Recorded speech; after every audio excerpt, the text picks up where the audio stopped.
Hello and welcome. I can see that we've got a few people in chat already.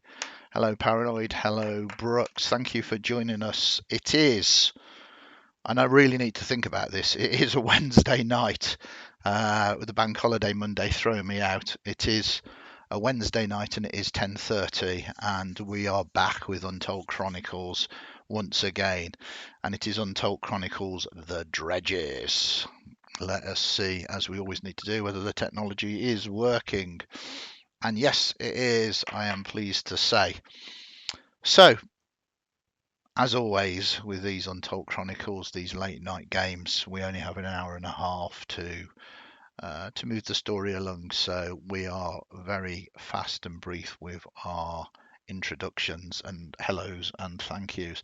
So hello to everybody in chat at the moment. Really appreciate you hanging along. Hello to you if you are watching on YouTube or watching on the Twitch video on demand. Thank you very much for joining us. Hope you are enjoying what we are doing. We need to say a big thank you to Hero Forge as well. Hero Forge very much being very generous, allowing us to use their images from their website. There we go, that is there. They have been very kind to do that. Many of the characters, as you can see with that introduction there, are designed using Hero Forge. It's a fantastic website. It's a wonderful way to create your own custom miniatures and get them 3D printed. You can find them at www.heroforge.com. Please note that anything mentioned on the stream may not represent the view or beliefs of Hero Forge or Sky Castle Studios LLC product. Check them out. They are fantastic. Obviously, it goes without saying that we couldn't run the game without our players. So hello to our players. I'm just actually enjoying the fact that Paranoid is already battling with the bots. I dread to think the words that Paranoid was using in chat for a moment ago. I'm sure it was just a mistake. Super excited, lots of capitals. What makes it more interesting is Paranoid is a moderator. Indeed. Hello to Hero Forge. Okay. So, to our players, we will do quick introductions. We'll work from right to left. If you just want to say a big hello, who you are and who you are playing tonight. We'll start with you then, Pectinus. Hi, I'm Tom. I'll be playing Pectinus Fruit. Excellent stuff. And DeFago. Hello, I'm Michael, and I'm playing DeFago the Kenku tonight. Awesome. And then Clyde. Hello, I'm Barry, and I'll be playing Clyde, who still hasn't got a surname tonight. Does Clyde really want a surname, though? That ties you down. I always think Clyde as a bit of a man of mystery. But we'll find out. Maybe that will be uncovered tonight. Probably not. Then we have David. Hello, I'm Dove. I'm Jerry. Tonight I'm playing David, the Halfling Cleric. Excellent stuff. And I'm super excited to introduce Minnie as well. Hello. You guys probably go. Probably know me. I'm from the other game, the Court of Five Thunders, who's currently on hiatus for now. Yep. So I'm Josephine, but normally I'm known as Insomniac Without Life on Discord. My character is a Minnie. This is a Tabaxi rogue. Now apparently this is also an arcane trickster. For those who apparently like still following from Court of Five Thunders, because he just got leveled up. Absolutely. And it's a good point. This is the very first Untold Chronicles kind of evening slot where they have obtained level 3. So we'll be seeing very much what they have chosen through this game. So as a little bit of a catch up to what happened, as I was saying, it seems forever since we last joined them, but it was only 2 weeks ago. Catch up on searching the Boyd's hideout. They came across Casey Ryback's kitchen. It soon became clear that despite his prodigious knife skills, he was just indeed an impoverished ex-Marine cook. My rolls were absolutely terrible. The compound crashers found a few coppers, selections of foodstuff, but no useful intel. Sleeping soundly in the enormous cake to one side in this kitchen, they discovered Joe Big Bazoo Raymond, a star performer at Theodora McCabe's Roundhouse, one of the bordellos, or the bordello, in Hope, one of the dredges. Aware that they were on borrowed time, our heroes left him be and moved deeper into the facility. Finding a locked door, Clyde deftly picked a superior for the dredges lock on the door, slightly down the corridor, revealing an unoccupied office. Listening to the door opposite revealed sounds of a woman's voice and metallic scraping sound.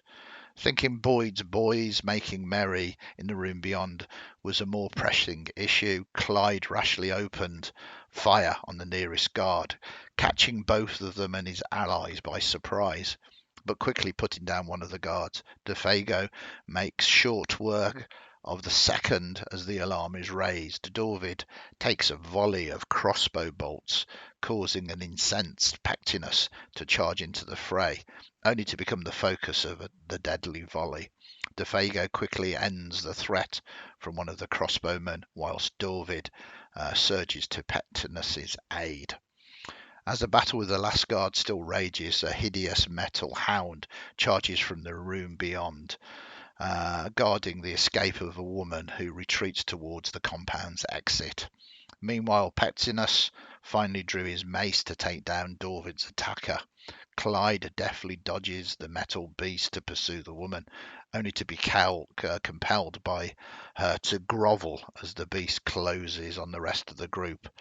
Struggling off the damage to knock DeFago to the ground, warming to her task, the woman blinds Clyde, only for Clyde to put a crossbow bolt through her with a mix of luck and acute hearing. She declined the offer to surrender, but fumbles her next spell and runs.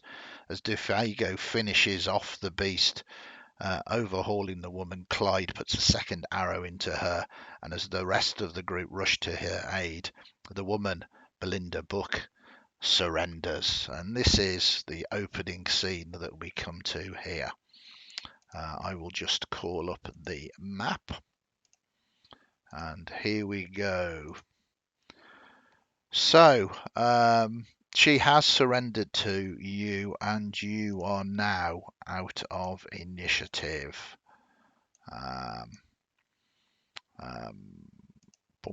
There is a second captive, Boyd's boy number 3. You can ask his name, but he's currently taken alive, subdued, stable, but certainly not a threat at the moment. You can make your way in. Belinda Book, that is her name, sort of looks at you. Human, fairly well dressed for the dredges, sort of is saying, look, I value my life, but really you don't know who you're dealing with here. I don't speak of me. This is Mr. Boyd's. That's who you're dealing with. You do know who he is, don't you?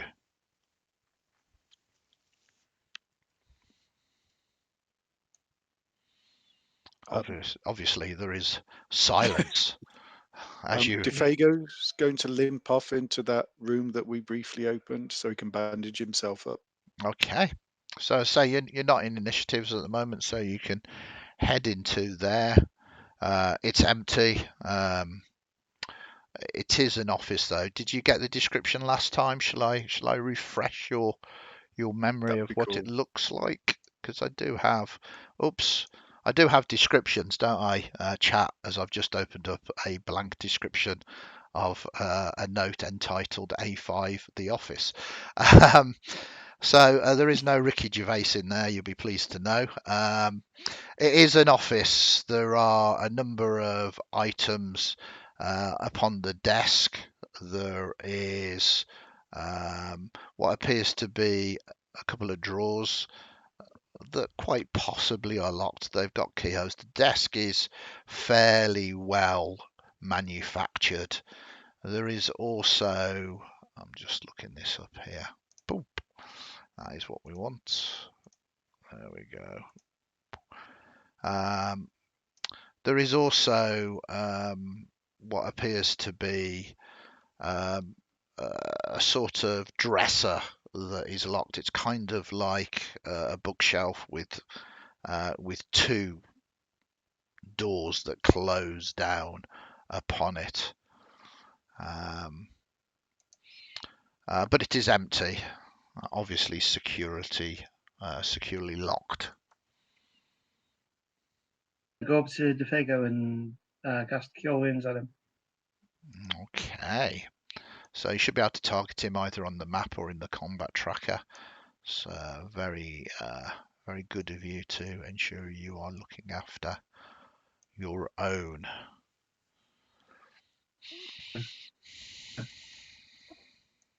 Careful that there, DeFago. I used to anyone dead.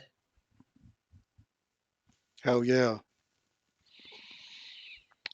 So she's holding her hands up to you. Look, where are you? Are you from Paradise? Is that it?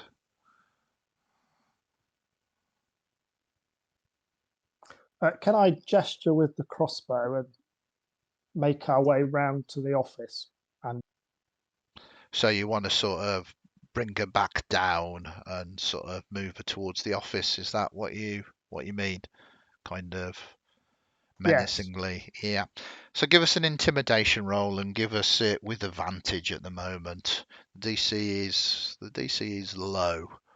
You have her at every advantage here.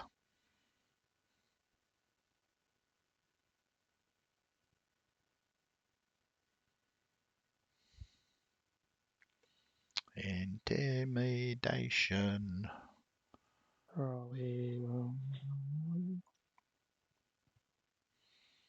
Oh, very nice. As I say, the DC was very low. She is. Look, whatever it is, if you are from Paradise, Mr. Boyd, he'll forget. I'll put a good word in for you. You're obviously professionals. I mean, you don't look like her men. You look like you're sellswords. We could do. We can offer you a lot as you kind of guide her, and you wanted to go into the office, yeah? Yes. I'll go back into the room where all the Boyd's men were, Okay. and just do my usual routine of Yeah. saying a prayer over each of those that are dead, and I will also tie up my captive. Okay. Give me a survival roll for that. Excellent. Sure. Konami, just so you know, I'm just talking to chat whilst you're rolling that. It means that she's totally folded at the moment. She currently has the feared condition, and she's more than happy to tell them anything. So yeah, it's a sufficient knot. They're not going to get away particularly easily with that. It kind of sets the challenge rating. You also see there are a number of coins on the table that they were gambling with. There's a number of silver pieces, a number of copper pieces. Are you collecting those as well, or leaving them on the table? I think he probably leaves them for now, although Okay. he's well aware that Clyde or someone will pick them up. Yeah. I'll leave the parcel there for the moment. Unless DeFago has kind of run in. No, DeFago was just collecting arrows. Yeah. He's just going to have a quick look up this corridor as well. Okay. Okay, so you're kind of going to the corridor. This is good. You are all over the place. I love pulling multiple encounters. This is most definitely a guard hall. This is a hall that kind of comes down here. And there are sets of cells sort of here. You can see that there are bars that go into what appear to be cells. As you look into one of the cells, you see that there is a strange looking creature. Sorry, let's do this.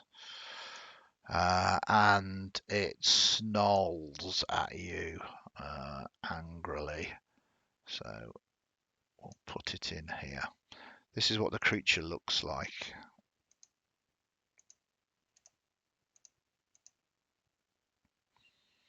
Oh, wow. It's behind the bars. You can easily see it. It's actually sort of here. And it kind of rattles the bars. I'll open that up a bit and you can see it as it kind of snarls forward and it tries to reach through the bars. You can give me a nature roll if you want. Yeah. Sure. Yeah, okay. Very good, Pectinus. Not so bad, Dorvid. Pectinus, you've kind of read about these. These are monstrosities rather than beasts. It's not a humanoid of low intelligence. They are sort of stealthy hunters, and they do exist out in the wilds, in the woods. They are fairly well sought after to battle in fighting pits. They tend to wander remote hills and plains and forests at night. Sometimes they'll attack lone humans, but they prefer to feed on the blood of sheep and other domestic animals. It's a cross between a dog and a reptile. Its body is covered in leathery greenish grey hide, and a crest of spines run down its back. There's a pair of bulging, glowing eyes that stare intently as it opens its mouth, revealing a set of razor-sharp fangs. It's called a chupacabra. Chupacabra. Mm-hmm. I mean, that was a phenomenal description, I just want to say. And I feel really bad for just wanting. Pectinus is just going to suggest they go back and find the others. Okay. and leave fine. this thing to be for the time being. Yeah, it's definitely secure in this cell. Yeah. But it's kind of, you kind of look at it and you realise it's much more akin to an animal pen. Okay. Okay. Oops, it seems that Dorvid is moving up. Dorvid pulling all of the encounters as Pectinus goes one way. As you look here, you see that this cell is empty. Well, empty of any creatures, but there are some items in there. In there, you see that there are 4 quite large eggs.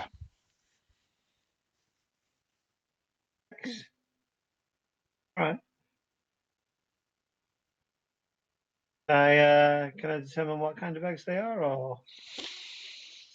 Interesting. Give me another nature roll.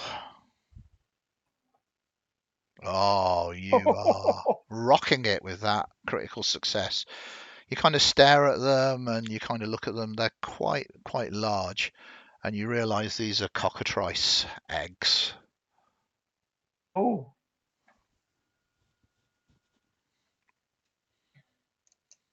A strange taste in pets.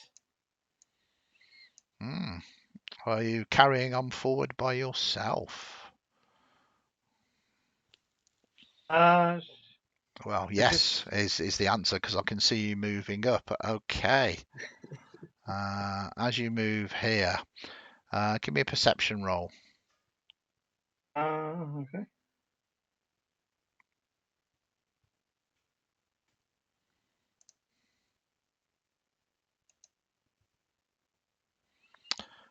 Very nice. You rocking it, 22. You hear a noise coming from here. Okay. What does it sound like? It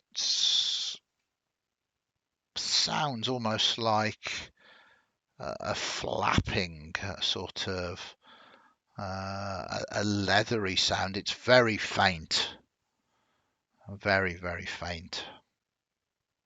Okay. Or anything else in the other cells, or? No, not that you can see where you are at the moment. I will come back to the office. All of this is happening simultaneously. I was going to say, how long has he been gone for? I mean, it's not particularly long. It's like less than a minute or so. He's just been sort of walking up. Just disappeared. Yeah.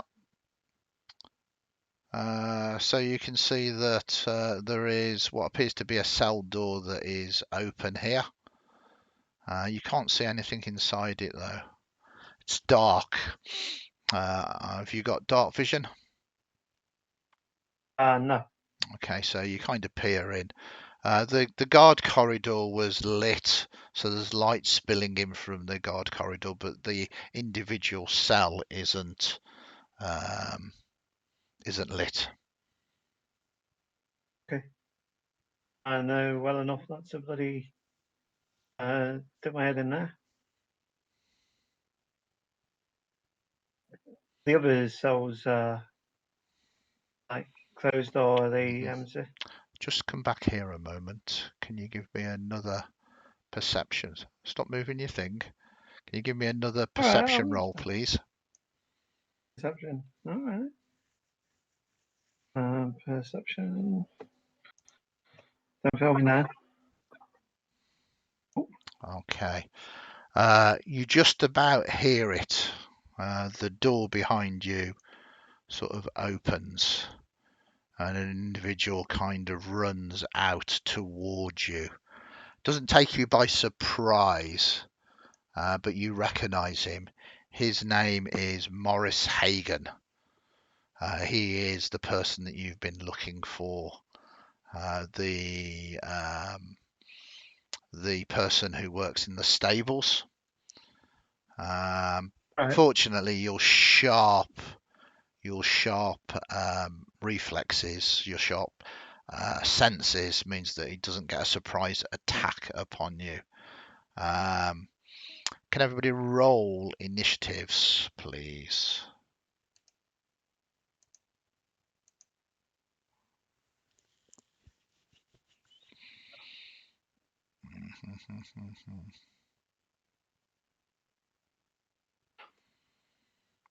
Okay.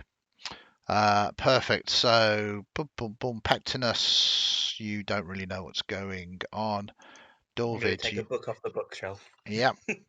Dorvid, you are going just before Morris. So, what would you like to do? He's looking like he's looking to push you into this other cell. Yeah. I will hit him in the stomach with my mace. Okay. Give me a swing.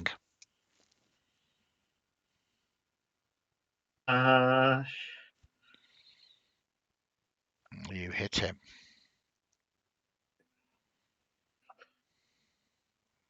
And you damage him. You're bashing DeFago at the moment. Oh, no. Um, Here. yeah, so I will heal DeFago of those 3 points of damage, and I will put the damage onto Morris instead. Okay, can the rest of you give me perception rolls, please, to see if you can hear the sound of this scuffle going on?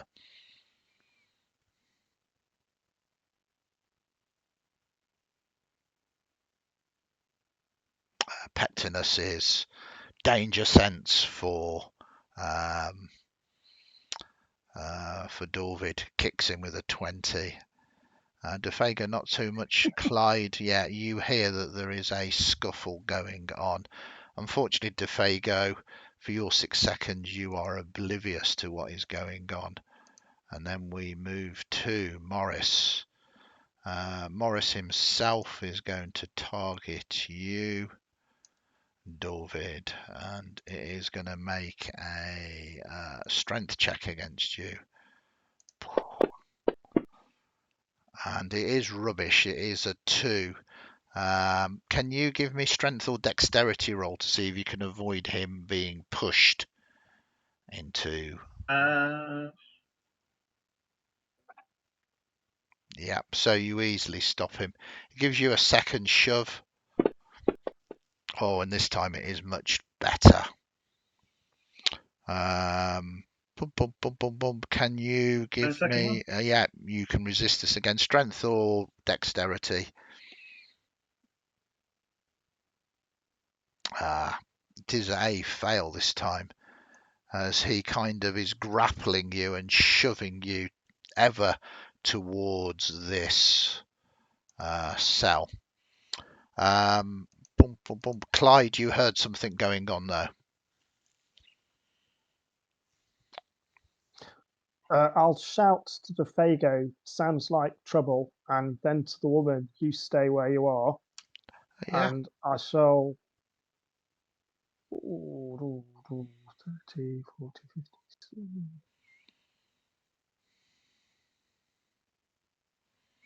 And I'll move to there and hold an action to shoot anything that's not Dorvid that comes round the corner. Okay. And then I'll shout, Dorvid, is everything okay?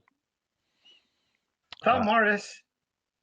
Well, it's funny that you should say that, because flying out of here, a creature, a strange horror, looking very much like this,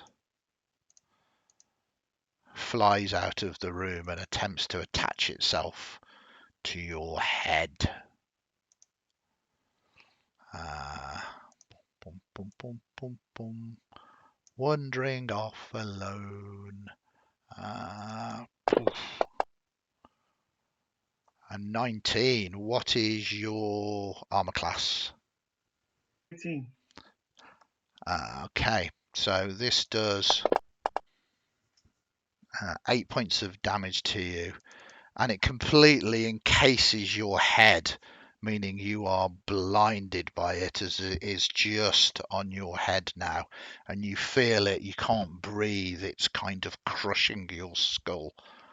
And we move to Pectinus. You sense something is very wrong with Dorvid. I have no way of moving faster than a halfling, so I guess I'm gonna spend 4 full rounds of sprinting. Well, it's a round ago. This is what happens when people go off on their own. Move your movement. You can obviously move your... Yeah, and that's a dash. Yeah, okay. Dorvid, you have this thing attached to your head. You have Morris Hagen trying to fight you. You are blinded. What would you like to do? Right.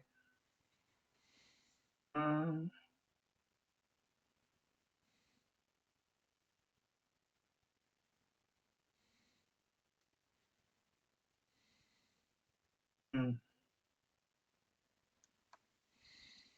I try and get this thing off? Let us have a look at the description. Boom, boom, boom, boom. Creature can detach the dark mantle by making a successful DC 13 strength check as an action. So this isn't strength athletics, this is just a straight strength check. So yes, Okay. you can if you want. Okay. Well, my action. It will be your action, yes. Do, do, do.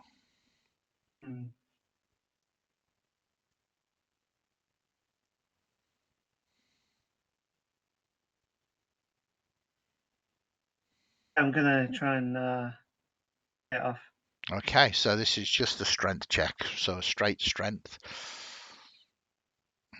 That is a 5. You try to start tearing it off, and as you start pulling it off, it's so attached to your face, you start ripping some of the flesh from your face off as well. That is your action. You still have a bonus action. You still have a move action, should you wish to want to do any of that.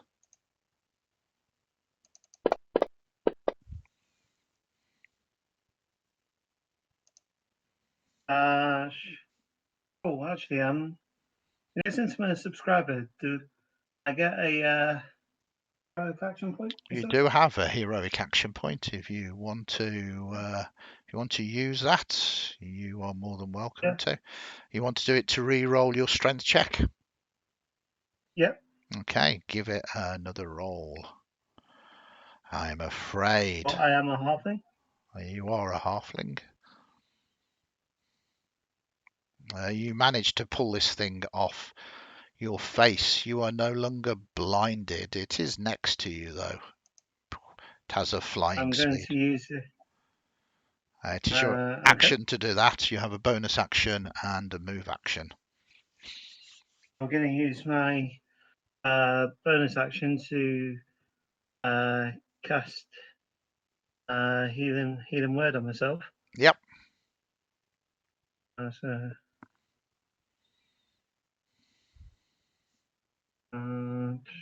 I'm taking up all this time. It's okay. They are a distance away from you at the moment. Okay, so cast healing word, very nice. 9 points back to you. Anything I'm else? going to attempt to move away. Okay, they will have attacks of opportunity against you. That's fine. Okay. Well, wait there. Let us do Morris first. As he is just going to strike at you. He's got a sharp knife, 19, slashes at you. Fortunately for not a huge amounts of damage. But the nasty one is the dark mantle. Again, hits you, doing 9 points of damage. And you are once again having it attached to your head. You are blinded. You can carry on. Move. You can still move, but you are not sure where you are going.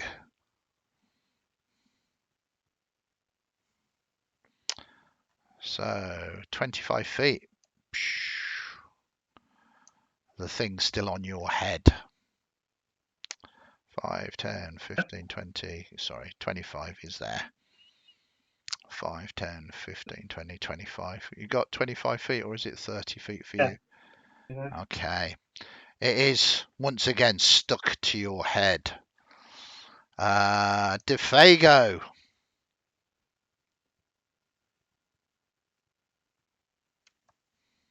Right. So DeFago will flap his arms a bit at people running off and various things like that. Go into this room and point to Belinda point at the floor, and gesture for her to lie on the floor. Okay. She kind of tries to protect herself, but at the same point begins to lie on the floor. Cool. Defago will hit her with his short sword for non-lethal damage. Oh wow! Well, yeah, they buggered off. yeah, Excuse my French. that's okay. Leaving a captive. Target her, absolutely. She's not going to respond very nicely to this, though. Obviously, Oh, absolutely. That's fine. That's absolutely fine. she's prone. Yeah, I've gave was you the that thought. as a free thing, basically. You didn't have to wait for her to lean down. Wow. So you've got advantage on the attack. Cool. And She was not anticipating you hitting her, though. no, you can't do subdual damage with range weapons, can you? No. No. Although I couldn't work out how to do that. Sort of shooting her in the back of the head, but nicely. Yeah. So you hit her with your short sword. And she is unconscious now, but stable because you said you wanted to do non-lethal damage. Cool. And if they want to moan about it, I'll chat to them and describe people wandering off by themselves, opening doors. So he's fine with that. Yeah. Anything else you want to do? No, he will spend an action next round tying her up. But for now, that's okay. He wants to do that before he starts heading off in a random direction.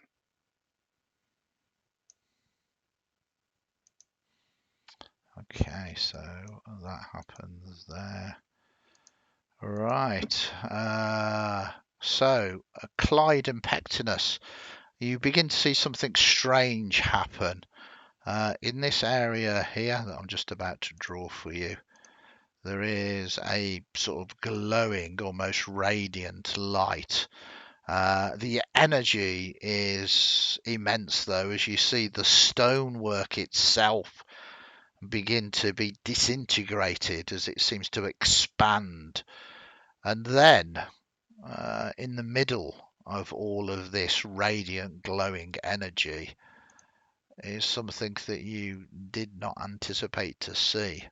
A familiar figure, certainly to you, Pectinus.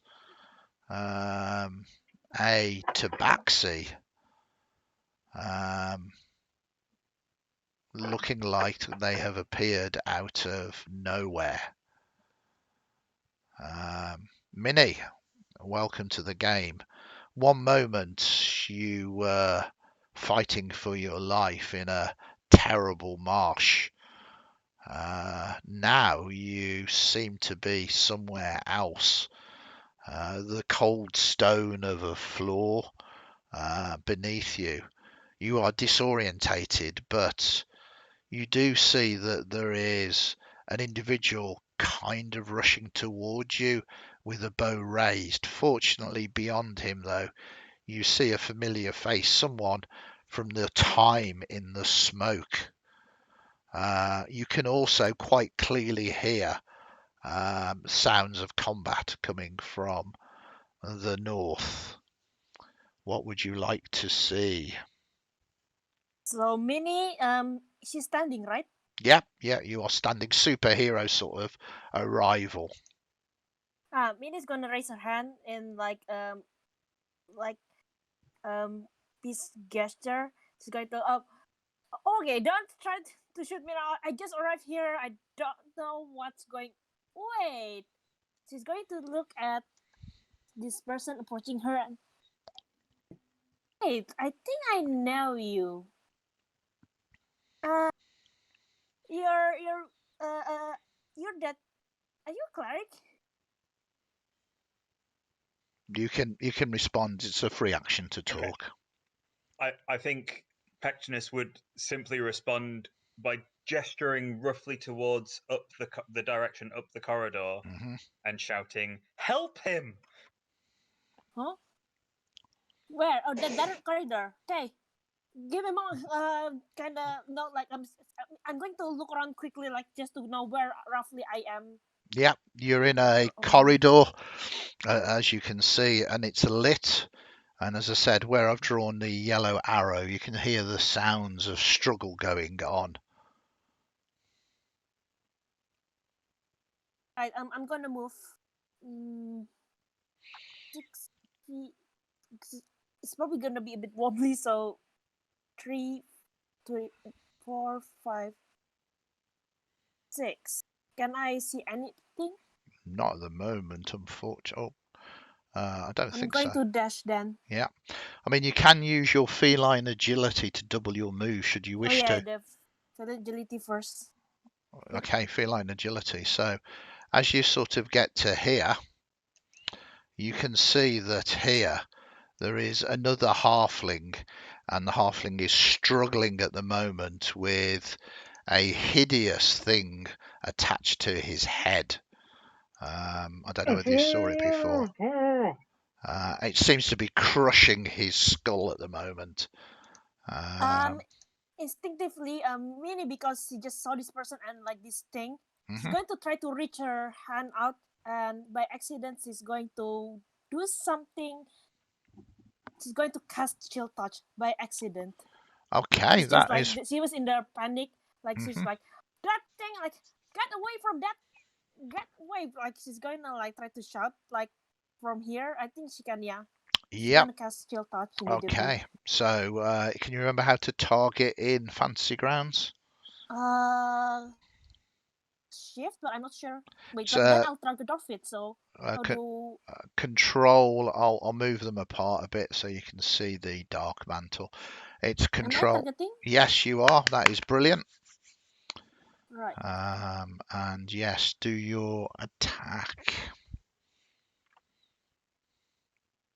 Oh, very nice. You hit. Do Roll your, for damage. yeah. Oh, and maximum damage as well. Oh, 8 points nice. of damage. Very nice. As you strike this thing. Now, in a positive way, at the very least, the damage doesn't carry through to you, Dorvid, with this thing on your head. So I think that's everything. You've got a cunning action as well. I don't know if you want to do a cunning action here. You've done your attack.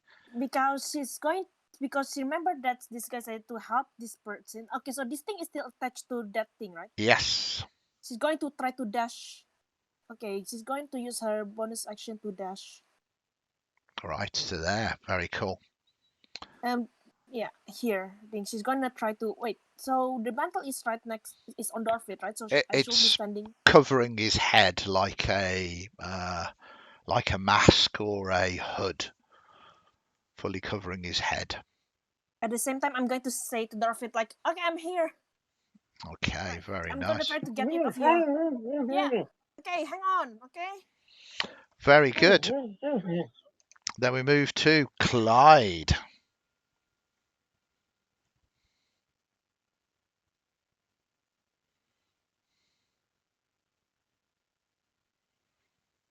By the way, do I need to roll for initiative since I did just that for you already, so right. you are in your initiative. Boom, boom, boom. You acted on your turn, basically, Minnie. So that's all you can see, Clyde, unfortunately. You can definitely hear the sounds of a scuffle now. I will keep moving with my bonus action then. Yep. Okay, as you move with your bonus action, you can clearly see this strange tabaxi that seems to have appeared in this radiant energy that Pectinus seemed to sort of know. And she's desperately trying to get this horrible creature off quite clearly what is Dorvid's head. That is me. Okay. Oh, this could be bad as we move to the Dark Mantle, and it is going to have attack against you. It does hit, having advantage due to the fact that you are blinded. And Minnie, you see it crush Dorvid's head as he's beginning to die. Pectinus. Hang on. I mean, I don't know any of that. So 5, Mhm. 10, 15, 20, 25, and dash. Indeed. I'm coming. I'm coming. And that is a success. It's not meat grinder here, is it? In the shadowless and what's the name that that? So that is one success for you. Then we move to Defago. I believe it's Crablands, the other Yeah, land. that is right. You are correct. Defago. So I think, being as I imagine he can hear the various shouts, and you certainly heard Pectinus shouting, he's going to forego tying her up and just double move. Yeah, I mean, you've stoved her head in quite nicely, so she's not getting up for a while. The map out a bit. So he will just double move, and that's it. Okay. Yeah, Belinda Buck is not doing anything.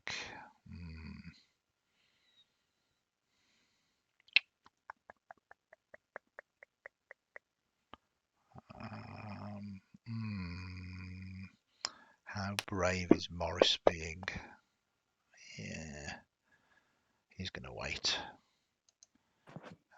Minnie, you'll go. This dark mantle thing is beginning to sort of detach from Dorvid's head, and its eyes have turned towards your head, and it looks like it's going to fly and attack you next. Right. She's going to attack the thing with her rapier. Okay. And I think she gets sneak attack. But wait, if I do the attack, would it have impact on Dorvid? No, but unfortunately, a dying creature does not count as your ally. It is not. So at the moment, there is no sneak attack. But you can certainly attack it with your rapier if you want. I'm still targeting it, right? Yep. Right. I'm going to attack it with my rapier. Okay. Now, just as a thing, because I think you are of that level, if you wish to choose to do your steady shot, which means you don't move for this round, then you could get advantage. Nope, I'm not going to do steady shot. I have to, because the thing is going to after me, so I have to lure that thing back toward. Because if not, then I'll be. Okay, that's fine. I'm just saying you could have advantage and sneak attack on this creature if you decided to stay still. But if you don't want to do that, you don't need to. Yep, not doing that. Okay. But. Okay, you miss. Right. The thing is going after. So as I see the thing going toward me, I'm going to disengage. Use my bonus action to disengage. Okay. I'm going to lure it toward so that I believe the cleric can also able to hit it. So 3, 4, 5, 6. So okay. I'm luring the thing. Okay. Shouting at it "Come get me!" And then we move to Clyde.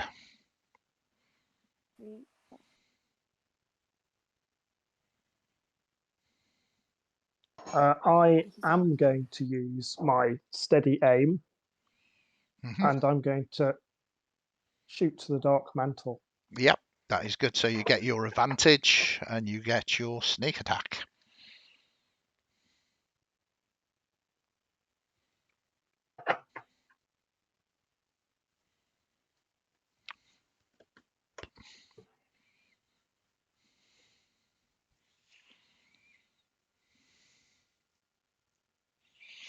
And unfortunately, but as has been stated, it is a new month, and I believe, Clyde, you are still a subscriber. So if you wanted to use your heroic action point, I am, even though it's the first week of the month. it is. It's up to you. You don't necessarily need to do it. I mean, but Dorvid is dying, so it is your choice. Okay, turning that frown upside down. It's not quite a critical hit. but it's a hit, and you get sneak attack because of steady aim.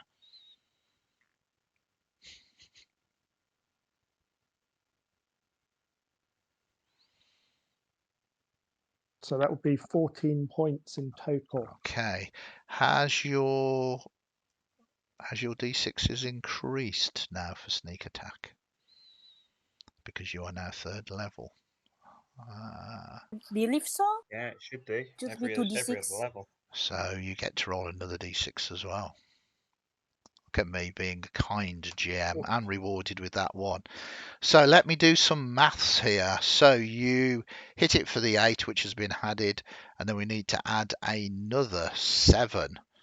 Another 7 will put it up to 23. And when I enter that number in, it dies. Well done, Clyde. You have killed the Dark Mantle. But we have someone who is dying, so we are still in initiatives. Yeah. Okay.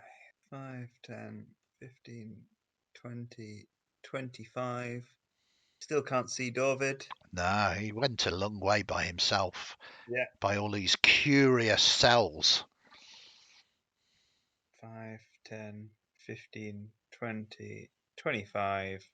And you can There he see is. bleeding out on the floor. Well, I can't do anything, but...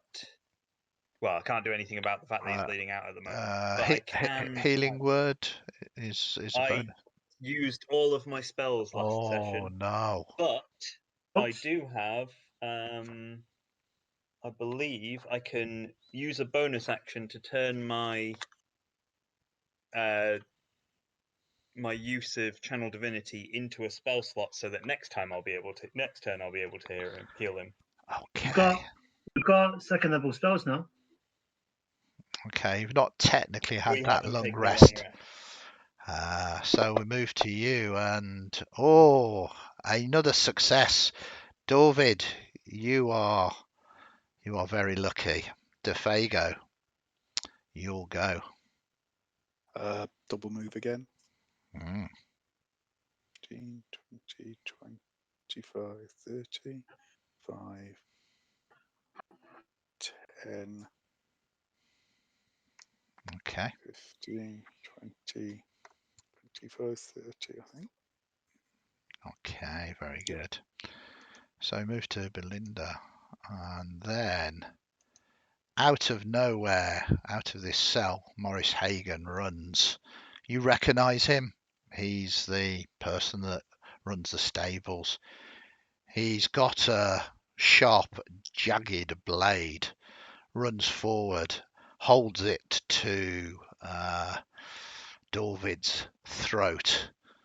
You let me go, otherwise he won't see another dawn. You'll all let me go. Drop your weapons. And that is his action. And we move to Minnie. I'm seeing this, and apparently something just happened just now with the hand. Like she felt that apparently when she tried to reach she somehow did something. Mm-hmm. So she's going to try to do she thought it's chill touch, but apparently this something else is a mage hand. Okay, well, I believe just so you know, this person is holding his action to stab David if anybody tries to attack him. Can my mage hand try to pry? Can my mage hand grab on the knife instead and redirect it immediately without him knowing? Because it can be invisible. It's invisible, but it does only a small amount, and you can't attack with mage hand. And grappling is an attack action. Oh, but grabbing the knife alone is an attack. Yes. Wait. Okay. Mage hand isn't designed for that.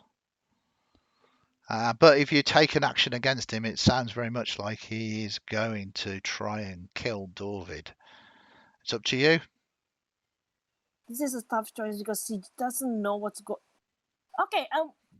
I don't know who you are, but I think we can just talk this through. All right. We don't have to get things even more bloodier now. Yeah, drop your weapons. I'm not talking. I'm getting out of here. I'm gonna look at this person. I think Pectinus. Yeah. Oh, I'm gonna like um what you want me to do? Because right now I don't know like if I try to something. Look, I don't know what's going on here. Right. I mean, my opinion is just probably to like like as much as I really don't like his attitude, but then again, it's your call. Should I surrender or? It's free action to talk. So Pectinus, I'm Clyde. trying to decide what Pectinus would say. So yeah, if Clyde wants to say anything, I think Stress situation. Pectinus is just sort of staring at David and at the knife. He says, I'm a killer. I've killed before and I'll kill again. Drop your weapons now. Wait. Fago will let out a low whistle at his companions and note that he is not At the he same has his time, bow out. if I use something like a minor illusion, oh wait, did I grab something on the way when I was like, like trying to scramble, like? You haven't grabbed anything. Oh, okay, never mind. Can't do that. Any action? Right, I'm gonna wait for because. Okay, I'm going to drop my rapier. Okay. Gently on the ground, but I'm going to keep an eye on him all the time. Okay. So you kind of he seems to relax a little bit. Very good. Clyde, you'll go. I'm going to carefully lay down my crossbow and raise my hands, but I'm going to hold an action to extrude and throw a psychic blade should anything present itself. Okay. That sounds very cool. Oh, at the same time, almost forgot. So basically, if Minnie drops her weapon, does she still have an action, or is dropping an action, or is it No, free? you can just drop your weapon. All right. She's gonna hold an action in case if the person once the person is out of the if the person attempts to attack Dorfit, she's going to throw her dagger. Right. Okay. Ready in Pectinus, action. you'll go. Okay. Please just let him go. I'll let him go if you let me go. Simple as. Start backing up. Drop your weapons. I'm getting out of here.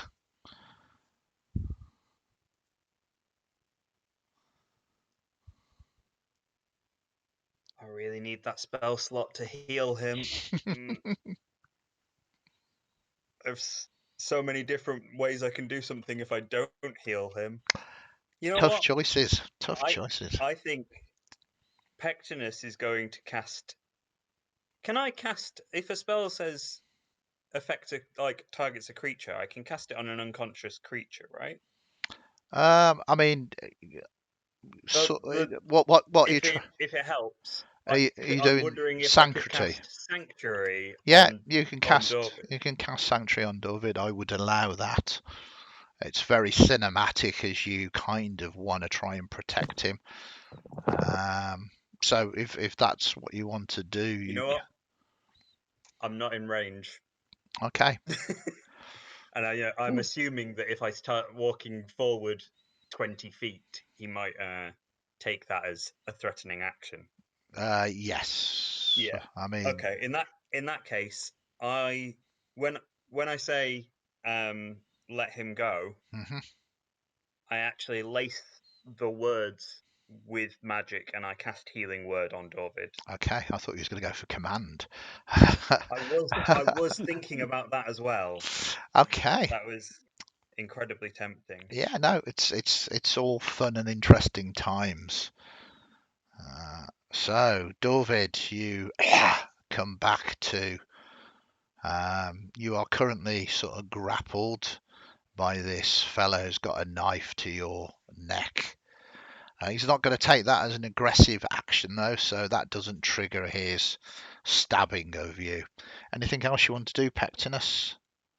Yeah, I'm going to lay my mace on the floor Mhm. and ready a sacred flame for Okay. when Dorvid is free or like out of his grip. You won't be able to. Well, actually, you will because you use your reaction. So, yeah, that's fine. Dorvid, you're currently in the arms of Morris Hagen. He's got a knife to your throat, and he's just like, back off. You can see that your companions are surrendering to him. You can see someone that you haven't seen in a long time, Minnie. 1 minute to, or a minute, or minute to midnight. 1 minute to midnight. I mean, it's just minute to midnight. There's Yeah. no 1 or a. Yeah. What would you want to do, Dorvid? So, You're currently prone, uh, but it's up to you. I'm prone. Yeah, because you were dying. You don't tend to die standing Yeah, up. yeah. I will die open my eyes if he's like, say is he like got me in a headlock or something? Yeah, he's got you in a headlock. He's got a knife. He's holding an action to stab you if anybody does anything.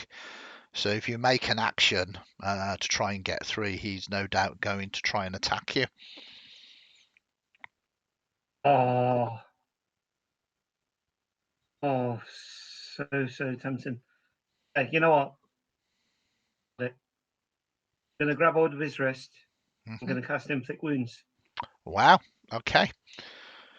I'm going to say, because of the way that things are, this will be straight roll, but unfortunately, you've done inflict wounds at Dorvid. You were targeting yourself with shit. that. Okay. But his armor class is 12, so a 10 is not going to hit. Did I'd be cheeky and ask use another thingy point. I believe Paranoid Oddish was offering it. I'm paranoid. Are you giving up your hat point? You want to give that to Dorvid? Yes. No, nothing being cheeky about it.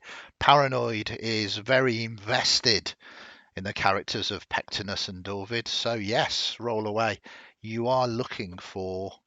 It's not with advantage. I don't know why you are rolling so many dice, but we'll take the first one, which is the 18, which is a hit.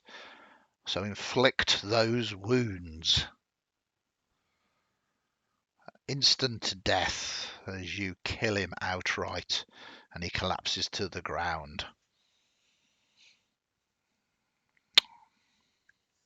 You hear him scream in agony as the necrotic energies inflict upon him, and he indeed is dead. This isn't so good. In fact, you are hopefully trying to get him as a witness or as the murderer, but he is now instantly killed by your spell. Can I not cast Spell of Dying?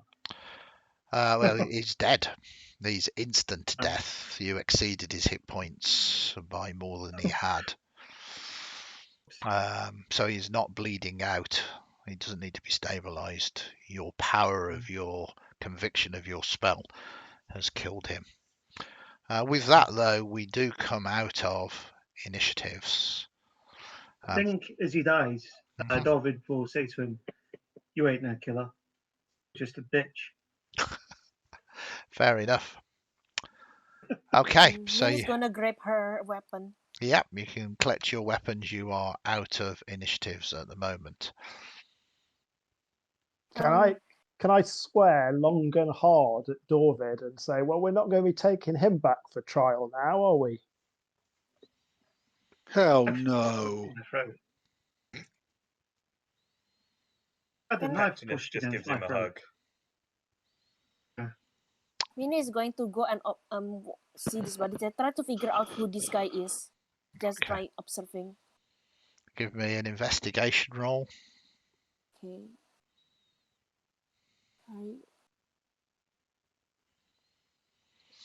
It's difficult to say. Some kind of low life. He smells really bad at the moment. Beyond that, you haven't got a clue. Doesn't look like he's from the smoke. Is there a table near the person? Just, I mean, There's no table. this- These are oh, cells. so this cells only, right? Okay, just to confirm that there wasn't anything she could have picked up with her mage hand within the vicinity, right? No, it doesn't look like he's got anything of any kind of real value. He's got this horrible sort of short sword blade that he was holding to Dorvid's throat. Beyond that, nothing else. Oh, not. I mean, in the surroundings, no objects that can be picked up. Anything, right? I The mean, surroundings. yeah, there's bits of stone and masonry that you can pick up. Right. Just noted. Right. I'm gonna tell the Defago like, I don't know how to heal him. I have no, basically, no medicine skill. So. Defargo goes over to Clyde, nudges him, makes a meowing noise, points at the new person and shrugs. Okay, so I think it's quite good to do character descriptions at this moment. So if you give us a quick description of what you look like, Minnie, and then we'll move on to everybody else. Right. Minnie apparently she's still a kind of bit disoriented, but she's managing it. She's wearing. They might recognize her clothes as smoke style. Long coat, deep purple colors like that. Looks very nice. She's clearly a black fur tabaxi. Pretty tall and like light. Definitely designed for fast movements. She's also she's currently helping her rapier. She's gonna stow away, but they probably can see that she also have a bow on her. Okay, perfect. It's just a quick description. Obviously, Dorvid and Pectinus, you recognise such a distinctive person from the smoke. Dorvid, if you give us a quick description of what you look like. We'd all look at Minnie and go, "You look familiar." David is a halfling. Only well dressed, but currently in furs with a hood up. He's in battle, or if he's working, he's more often seen with a plague doctor's mask. But outside of it, he's quite sort of tanned, with sort of a dirty blonde hair and big thick sideburns. Perfect. And then Clyde. Clyde's a medium height human with a quite well kept beard. He's rocking what you could call Dredges peasant chic. So he probably looks a bit scruffy to anyone from the smoke. Yeah. Right, and Defago. So Defago is a Kenku. He has pallid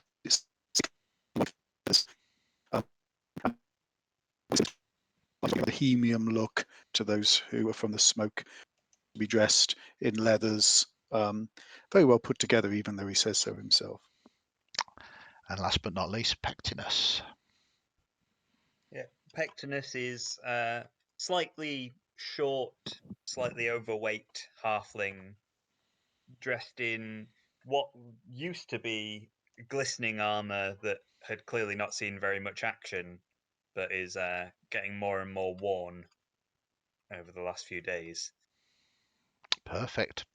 So, very quick and brief character description so you kind of know who you're looking at, but it does seem very much like DeFago and Clyde, are very curious about this new arrival that you two seem to be somewhat familiar with.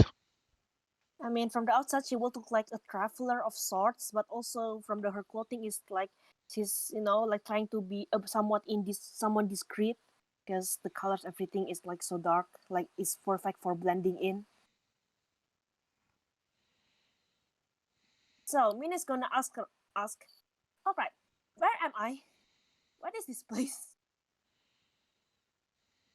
Welcome to the Dredges. Some people Yes, just needed killing, and he points down to the body, looking confused about why Morris is dead. I hear you guys say you need him alive, right? Something about arresting? Hell yes. yeah. Unfortunately, that doesn't seem to have gone entirely to plan. Perhaps it would be best we check on those prisoners we have managed to get alive. And we can fill you in on some of the details. Yeah, that would be nice. Like, I'm so curious, like, because it's been such a long time since I last saw you, and probably you saw me. Yes. Well, How did you get here? well, that is a good mystery, because I also have no idea. I mean, 1 second I was busy fighting for my life, outnumbered, overwhelmed, in practically a different part of the continent. I mean, no, entirely different continent, I would say. Then I'm here. Like, what do you guys see when I arrive? Like, when I show up here? Just a large column of light. It seemed a strange warping to the air. Strange indeed. DeFalco's going to gently hit Corvid on the back of the head, Dorvid on the back of the head, make a little walking fingers gesture with his feathers, and then shake his head furiously, and then wander off. Okay. Pectinus will say, "Yes, it was rather silly to wander off like that. I did say we should go back to the others. I thought you'd Min is follow." going to follow Pectinus.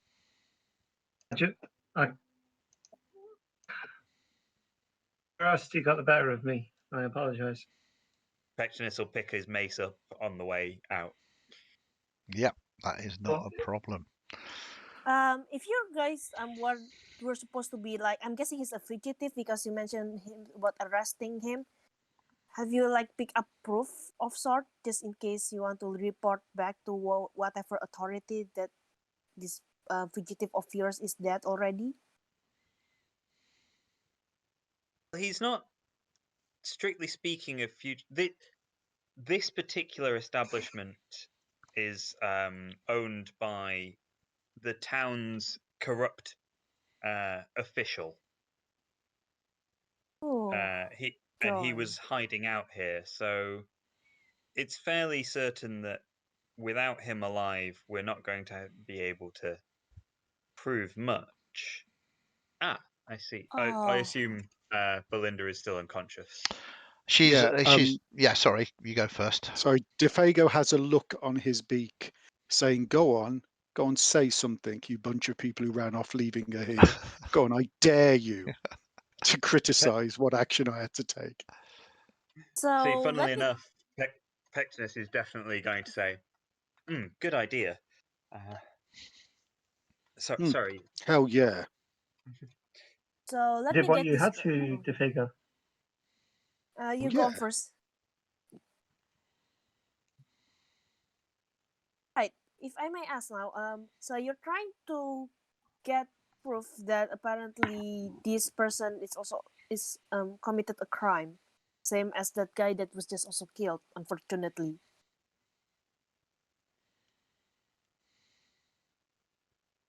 Are you guys trying to extract a confession from her? I mean, we didn't actually know she was going to be here. She's just she surrendered to us after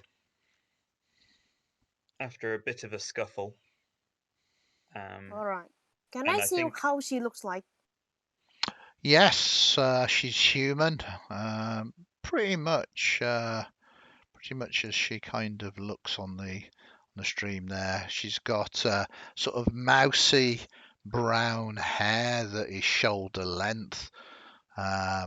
She's The wearing. state of her injuries. Is she brown? She's been smashed in the head severely. There's a large wound, a large bruise beginning to sort of come out. It's currently a sort of yellow in colour and it's going purple. Can I try to investigate her, try to figure out what profession is she? Give me an investigation roll. All right. Just a moment. Ooh, doing better Yeah, now. very good, 21. So yeah, you notice that there is the staining of blue on her fingers, and you think that she's some kind of bookkeeper. I see. So corruption indeed. So you guys need my help. I mean, like, we just need to ask her about like whether she's involved or not, right?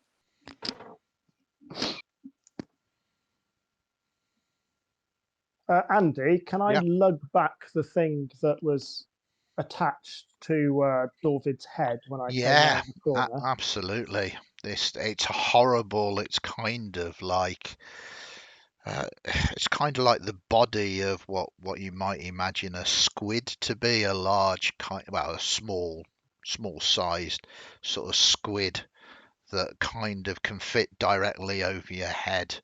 At the moment, it's a terrible thing, a terrible monstrosity. You notice that there are sort of scarrings on Dorvid's face, kind of where it attached itself. Minnie, is there's this desk, right? She's going to investigate the desk, particularly behind it, like to see if there's any particular Yeah, there's of note, give me perhaps signs of corruption, since they mentioned something about this person they were going for. In the office. Give me an investigation roll, please. And Andy, as DeFago, is going to do the same thing. Can I give her advantage? Yeah, absolutely. Advantage. Yeah, All so right, just roll. advantage. He will point at anything and make jangling key noises should he find anything locked and wave at Clyde. Yeah, Clyde's going to rather angry try and open anything that looks like a lock. So do I roll again? Yep, roll again. With advantage. Okay, so the 15. It becomes obvious that the desk's locked, but also the dresser that I mentioned is also locked. But what you notice with your 15 is it's also trapped with a poison needle trap. And just the keys alone will not deactivate the trap.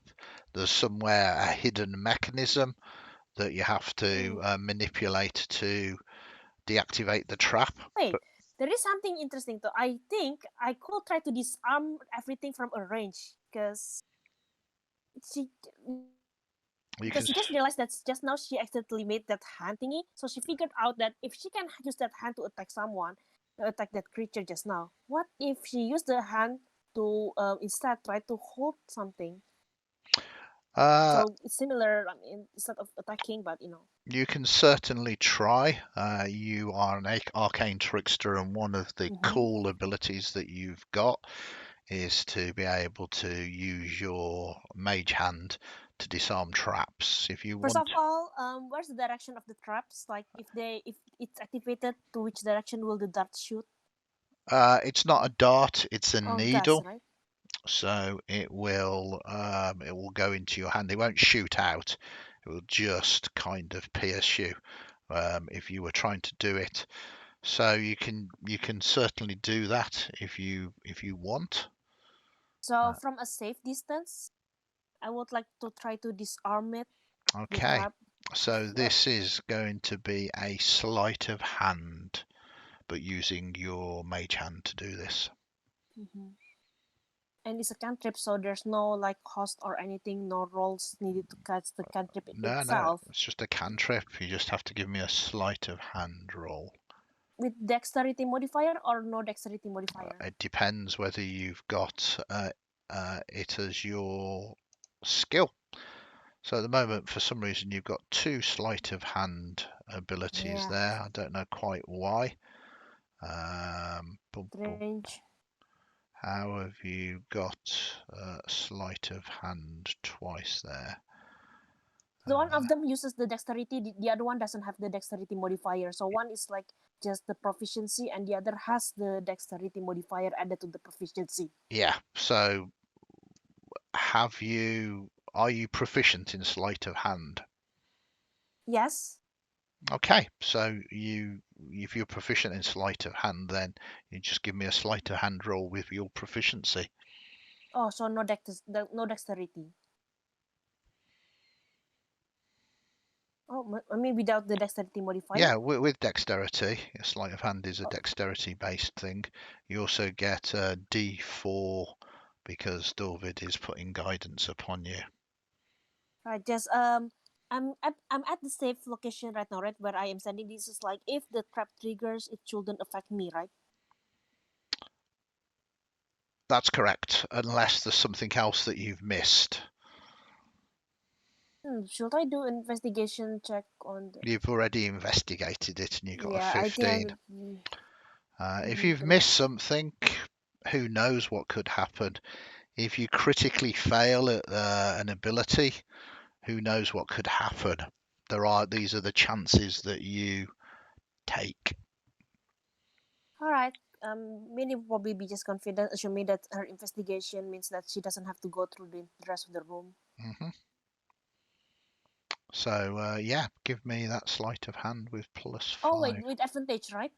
It's not with advantage, no. Wait, I thought Dorfit was It helping. is with So guidance. It's with guidance, so you have So a with D4 on D4. that. Yeah, 11. it's awkward. The mage hand is really useful, but trying to manipulate the fine detail and seeing it doesn't seem to be working. You unfortunately, it's not a critical fail, but you have unfortunately been unable to find a way of deactivating the trap. Oh, so not the track itself. So if I don't deactivate the trap and I try to break the lock, that means the trap will trigger, but even if it triggers, I'm still safe anyway, right? Well, you're not sure now. You are not sure. You do have a set Andy, of keys, though. Yep. The keys? The others have a set of keys. Sorry, DeFago, you are asking. That's okay. That's okay. I didn't realise we had a set of keys. Yeah, I was going to offer a hat point, but I'd much rather use keys than a hat point. I believe one of you, I think it might have been you, Clyde, picked up a set of keys off her. Yeah, I can just use the match hand if you want, so that, if in case the key was wrong or something, at least it wouldn't trigger directly. So, just to be safe, because I think match hand can be used. Wait, can match hand be used, right, to open stuff? Yes. Do you have some keys, Clyde? I do, and I'll say, well, anybody can do that, and I'll use my mage hand to put it in and turn the lock. Yep. Impressive. You set the trap off, obviously. But as the investigation indicated, it's a poison needle trap. So it's not like a dart and it shoots miles out to you. It basically stabs where the mage hand is. The mage hand obviously doesn't take any damage. The key turns and the dresser is open. Well done. Now the desk. We need to open the desk. Perhaps one of the keys could be used for the desk? We'll tie the keys in the desk, but I think by the same method, just in case this also has a trap. Use the mage hand. The desk isn't trapped, and Clyde, you've got the keys. You open up the desk, and you begin to search. There is a large amount of items here within this office. A very large amount of items. I'm just going to drop it into the party inventory. A lot of these things obviously belong to Boyd's boys, and by default, no doubt, Boyd himself. But you see that there's a large amount of coin. There's some armor, a mask, carved bone statue, a club, a lot of paperwork, contracts, a pair of that's proof. engraved die. Well, you don't know. You haven't Evidence. looked at it yet. You don't know what's written down. There are 3 vials of liquid, a small mirror set in a painted wooden frame, and a spear. If you go into the party sheet, you can see all of those items. Minnie would like to get one of the mirrors. She's going to examine it. Well, it depends on the rest of the other people whether they are going to allow such a thing. Can I suggest, Can as we've been Defago- here for a long time, we just grab everything and go? Yes, that seems to make sense. Okay, so The desk. Don't forget. We need to also check the desk. this is everything. This is the desk. This is the entirety of the room that you have found. People need to grab the items. Yeah, you drag them across to your character. Alright, Minnie's gonna grab the mirror set and the potion. One.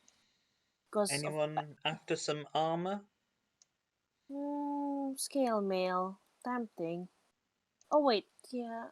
No, I cannot use scale mail. Seems a bit too big for me. Not too heavy. I could use with the bond dice though. What size is the scale mail armor, Andy? Is it built for a regular sized folk, or there's a lot of straps and the like with it. It could easily fit either, basically. Where's the mirror, if I may ask? I would like the mirror. I think she was like trying to get to it first. It seems that you have failed. What? The mirror someone picked up.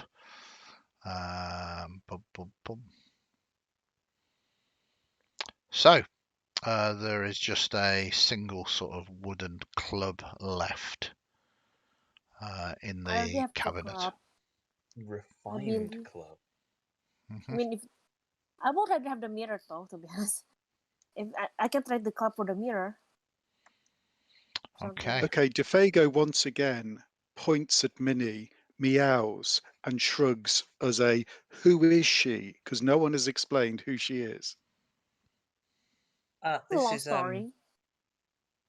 I think Pectinus will make introductions, but I don't think they know each other very well. So he essentially just says, "This is Minute to Midnight. She's from the Smoke. We've interacted a couple of times. Former acquaintances, not quite close. We kind of like move in different circles somewhat.